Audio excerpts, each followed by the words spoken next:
Jinping और Putin इन दिनों 150 साल जीने के लिए अमरता की बातें कर रहे हैं। वैसे पौराणिक ग्रंथों में समुद्र मंथन की कथा हम सब ने सुनी है, जिस प्रकार 14 प्रकार के रत्न उत्पन्न हुए थे और इन्हीं में एक अमृत मिला था, जिसे लेने के बाद देवता और दानवों में महासंग्राम चला था। और यही अमृत पीकर भगवान विष्णु ने देवताओं को अमर कर दिया था। लेकिन अगर मैं आपसे कहूं कि आज की सदी में एक ऐसा ही अमृत लैब में तैयार हो रहा है जो अमर होने के तरीके ढूंढ रहा है। दुनिया के ताकतवर और समृद्ध देश इसकी खोज में लगे हैं और वो खुलकर अमृत को लेकर बात कर रहे हैं। इस बार बस फर्क ये है कि जो बातचीत है वो कैमरे में कैद हो गई।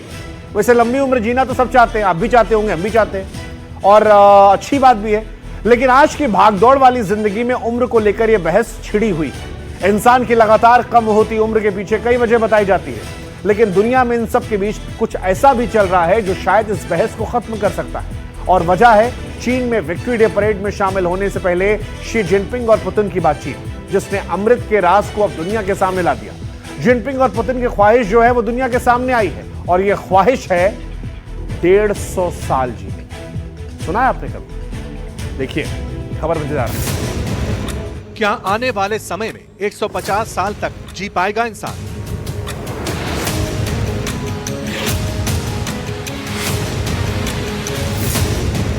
क्या चीन रूस की लैब में चल रही है अमृत की खोज?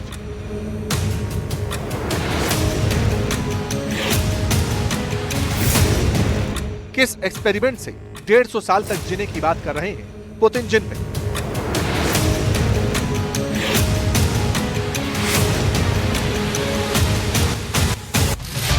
कहते हैं ना, ख्वाहिशें ज्यादा दिनों तक दिल में नहीं रहती, और यही हुआ है कुछ चीन के राष्ट्रपति शी जिनपिंग और रूसी राष्ट्रपति पुतिन के साथ। जो बात कल तक इन दोनों लीडर्स के दिल में थी, आखिरकार वो बात इनकी जुबान पर आ ही गई।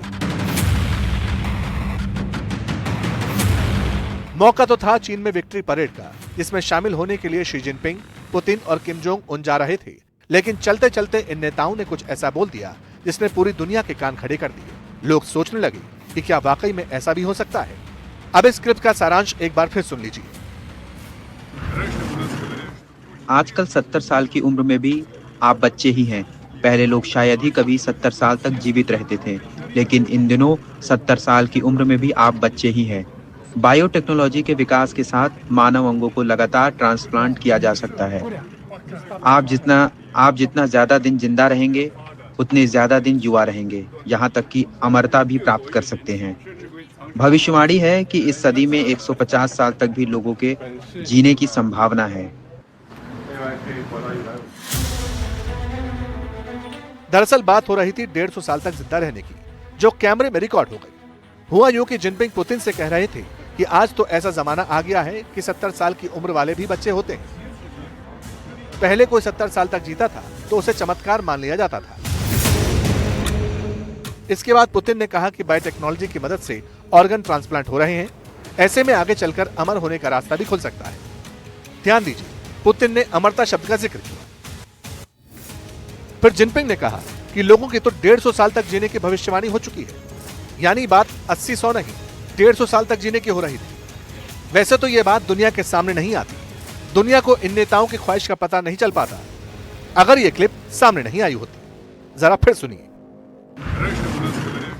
आजकल 70 साल की उम्र में भी आप बच्चे ही हैं। पहले लोग शायद ही कभी 70 साल तक जीवित रहते थे, लेकिन इन दिनों 70 साल की उम्र में भी आप बच्चे ही हैं। बायोटेक्नोलॉजी के विकास के साथ मानव अंगों को लगातार ट्रांसप्लांट किया जा सकता है।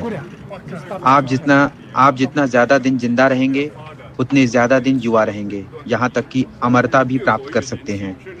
भविष्यवाणी है कि इस सदी में 150 साल तक भी लोगों के जीने की संभावना है।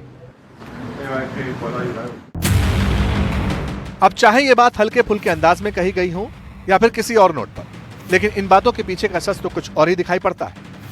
सच्चाई तो यह है कि शी जिनपिंग की ओर से किया गया 150 सालों तक इंसान के जिंदा रहने का दावा हवाई नहीं है, बल्कि चीन में इसके लिए बाकायदा एक्सपेरिमेंट भी शुरू हो चुका है। चीन की एक लैब में ह्यूमन सेल लीनिएज नाम से एक स्पेशल प्रोजेक्ट चल रहा है। रिपोर्ट्स कहती हैं कि इसमें इंसानों के सेल्स के डेवलपमेंट की मैपिंग हो रही है। लैब में एक ऐसा एआई मॉडल तैयार हो रहा है जिसके जरिए बीमार होने से पहले ही सेल्स को रिप्लेस किया जा सकेगा।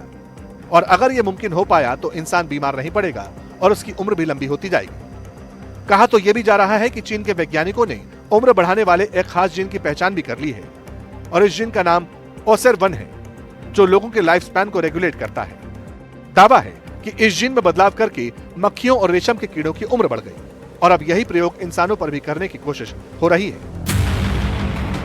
ये सारी बातें मीडिया रिपोर्ट्स में कही जा रही हैं और यही वो वजह है जिसके चलते जिनपिंग ने कहा कि लोगों की उम्र 150 साल तक हो सकती है।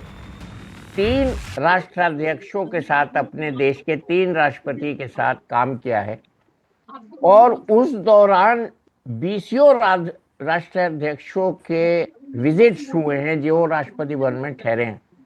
तो मैंने उनमें जो एक कॉमन डिनोमिनेटर देखा है वो ये देखा है कि इन लोगों में स्वस्थ रहने की कामना और लॉन्गिविटी की कामना और हेल्दी रहने की कामना, लॉन्ग लाइफ की कामना बहुत ज्यादा होती है। वैसे तो लंबी उम्र जीने का ख्वाब देखना चीन और उत्तर कोरिया के लिए कोई नई बात नहीं। दुनिया में पहले कई तानाशाह ऐसी ख्वाहिशें रखते हैं, लेकिन सच्चाई ये है कि कोई भी बच नहीं पाया। मीडिया रिपोर्ट्स के मुताबिक इन तानाशाहों में सबसे ऊपर नाम है चीन के पहले सम्राट किंग शी हुआंग का, जिन्होंने अपनी पूरी जिंदगी अमरता का अमृत खोजने में निकाल दी। कई बार अपने सैनिकों और विद्वानों को काल्पनिक द्वीपों पर भेजा ताकि वहां से कोई चमत्कारी औषधि मिल सके, लेकिन जिन गोलियों को हुआंग ने अमृत समझकर खाया उनमें मरकरी होता था, जो उनकी मौत की वजह बना और हुआंग सिर्फ 49 साल की उम्र तक ही जी सके। अमरता की खोज वाले दूसरे लीडर का नाम उत्तर कोरिया के संस्थापक नेता किम इल सुंग का है, जिन्होंने 100 साल तक जिंदा रहने के लिए डॉक्टरों को हुक्म दिया। इसके लिए तरह तरह के डरावने इलाज आजमाए। डॉक्टरों को लगता था कि हंसी से सेहत अच्छी रहती है। शायद इसी वजह से सुंग ज्यादातर तस्वीरों में मुस्कुराते नजर आते थे। जैसे कुछ बीमारियां, डाउन सिंड्रोम उसका एक ज्वलंत एग्जाम्पल है, उसके जीन, हाइपरटेंशन में भी ये थेरेपी यूज की जाती है। तो ये जीन इंजीनियरिंग होती है कि हमने जीन्स का जो स्ट्रक्चर है, डीएनए, उसको टेलर के पास, जैसे हम अपनी पैंट ले जाते हैं, भैया इसके 2 इंच पैंचा छोटा कर दो तब हमारे साइज की आ जाएगी।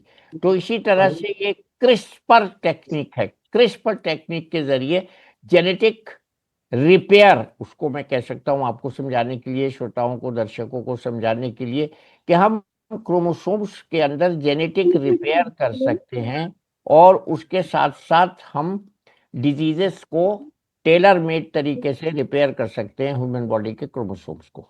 तो ये पॉसिबल है। अब सवाल है कि अगर उस दौर में लंबा जीना संभव नहीं हो पाया तो आज के दौर में क्या वो संभव है जिसकी बात पुतिन और जिनपिंग कर रहे हैं? क्या इन नेताओं की 150 साल तक जिंदा रहने की ख्वाहिश पूरी हो पाएगी? और आखिर इसके पीछे की वजह क्या है? आखिर क्यों ये दोनों नेता 150 साल तक जिंदा रहना चाहते हैं? हो सकता है इसके पीछे की एक वजह लंबे समय तक शासन करना भी हो, क्योंकि दोनों ही नेता 70 साल के ऊपर हैं और दोनों में से ही किसी ने भी अभी तक अपने उत्तराधिकारी का ऐलान नहीं किया है। जिनपिंग ने तो राष्ट्रपति पद की सीमा समाप्त कर दी है और पुतिन ने अपने शासन को लंबा करने के लिए रूसी कानून में फेरबदल तक कर दिया।